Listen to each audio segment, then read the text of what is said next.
of you. Nice meeting you. All the very best. Nice of you. Thank you. The same stage I want to talk about Mukesh also. Okay, opportunity lo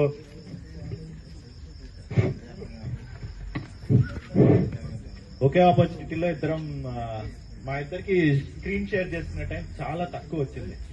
but still it is a memory for both of us. Because అతను లేకపోయినా, నేను అతను చేస్తున్నప్పుడు లేకపోయినా, ఇక్కడ అందరిలోకి మా ఇద్దరు bonding ఎక్కువ అని నేను ఫీల్ అవుతాను. ఎందుకంటే we both took it very positively what ever it is. ఎందుకంటే అతనికి జరిగిన ఇంజురీకి దాన్ని కాంపెన్సేట్ చేయడానికో, లేకపోతే అక్కడ ఒక నీడ్ ఉంది కాబట్టి, కథ డిమాండ్ చేస్తోంది కాబట్టి మను అనే క్యారెక్టర్ పుట్టింది. నిజంగా లైఫ్ ఇచ్చిన ప్రాజెక్టు.